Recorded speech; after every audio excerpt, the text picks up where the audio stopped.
Banyak motivator bilang, salah satu kunci untuk menjadi sukses itu adalah attitude. Sayangnya, attitude itu jarang diajarkan atau dipelajari ya. Padahal selain dari skill dan pengetahuan, attitude adalah salah satu kompetensi yang dibutuhkan. Nah, di video ini kita coba bahas tentang apa sih attitude itu, komponen dari attitude, dan bagaimana cara meningkatkan kemampuan itu. Mari kita mulai videonya.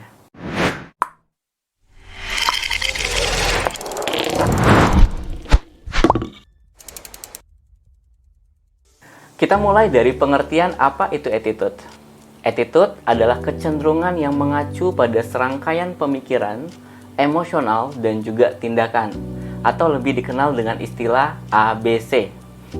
Di dalam attitude ada istilah ABC. A-nya itu adalah afektif, afektif adalah emosional atau perasaan. B-nya adalah behavior, yaitu adalah tindakan dan perilaku. Dan C-nya adalah kognitif, yaitu adalah pemikiran dan keyakinan. Nah, ketiga komponen itulah yang disebut dengan attitude. Masih bingung? Nah, saya coba sedikit kasih contoh. Misalnya ketika kita berada di situasi kita ketemu sama kecoa misalnya. Nah, kira-kira apa attitude kamu ketika ketemu sama kecoa?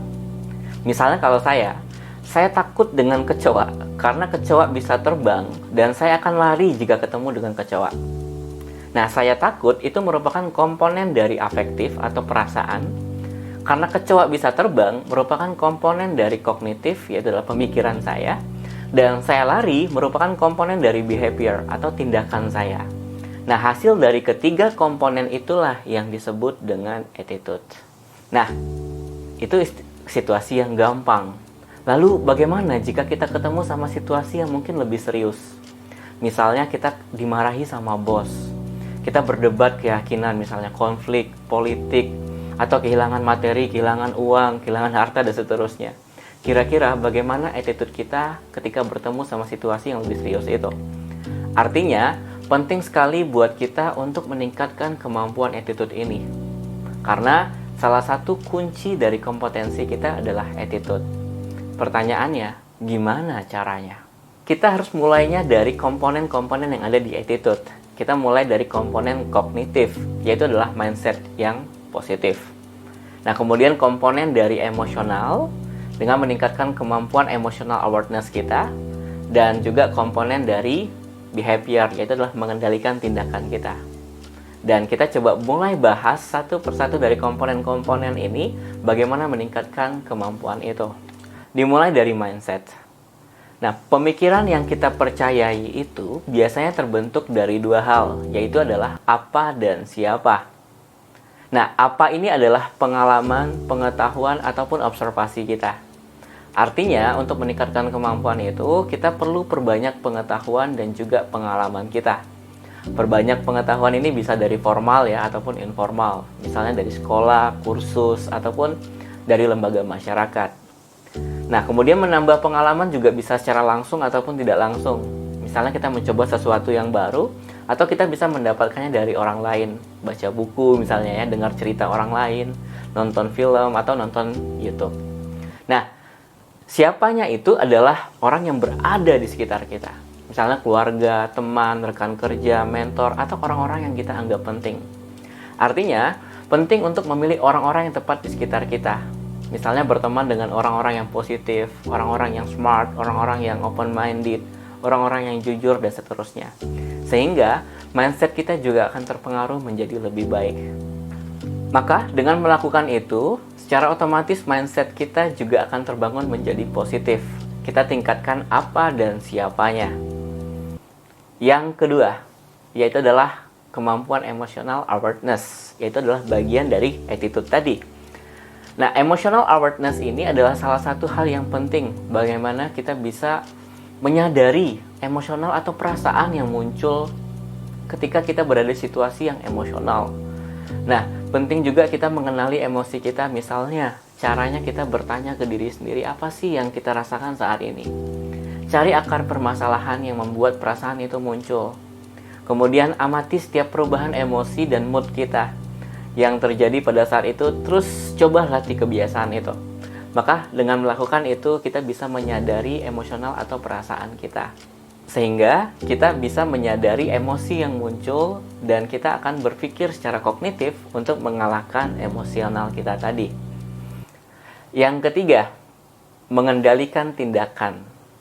Nah, cara untuk mengendalikan tindakan ini kita bisa menggunakan prinsip dari filosofi, yaitu adalah stoicisme. Nah, ini prinsip yang penting sekali buat kita untuk terapkan dalam kehidupan kita, terutama terhadap attitude kita ya, mengendalikan tindakan kita. Nah, seperti yang dikatakan Viktor Frankl di bukunya, antara stimulus dan respon ada ruang di tengah-tengahnya. Nah, di ruang itu adalah kekuatan kita untuk memilih respon kita. Maka, kita bisa memilih respon atau tindakan kita terhadap situasi. Nah, seperti kisah dari Nelson Mandela. Nelson Mandela adalah salah satu pemimpin Afrika paling terkenal di dunia saat dia berjuang melawan apartheid dan dia dijatuhi hukuman penjara seumur hidup. Di mana pada saat itu dia dipenjarakan hampir selama 27 tahun sebelum akhirnya dia dibebaskan. Nah, ketika dia dibebaskan dari penjara, kemudian dia terpilih sebagai Presiden Afrika Selatan, orang kulit hitam pertama.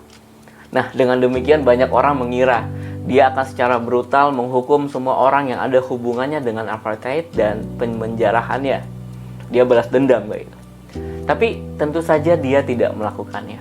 Karena sepanjang waktu dia di penjara, Mandela membaca buku karya Marcus Aurelius dan mempelajari banyak nilai-nilai dari stoicisme yang membuatnya bisa mengendalikan tindakannya dan itu dia terapkan sepanjang hidupnya.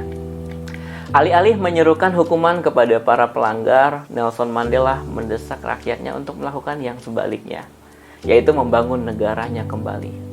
Dia mengatakan kepada rakyatnya bahwa masa lalu itu berada di luar dari kendali kita dan satu-satunya hal yang dapat kita lakukan adalah menemukan cara untuk maju dan membangun bangsa kita yang lebih baik. Yang itu membuat Nelson Mandela mendapatkan penghargaan Nobel Perdamaian Dunia.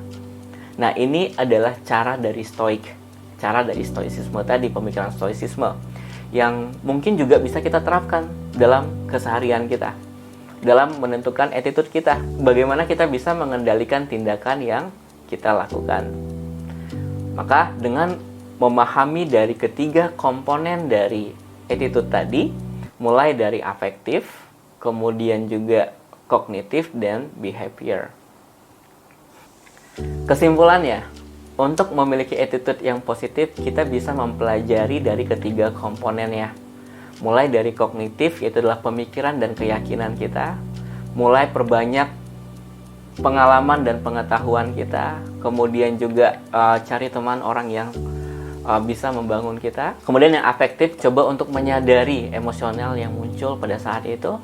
Dan terakhir, behavior atau tindakan dan perilaku, kita coba terapkan prinsip dari stoicisme tadi. Maka dengan begitu, kemampuan attitude kita akan menjadi lebih baik. Semoga video ini bisa bermanfaat buat teman-teman semua. Jika teman-teman suka, silakan di subscribe ya. Terima kasih, see you, bye-bye.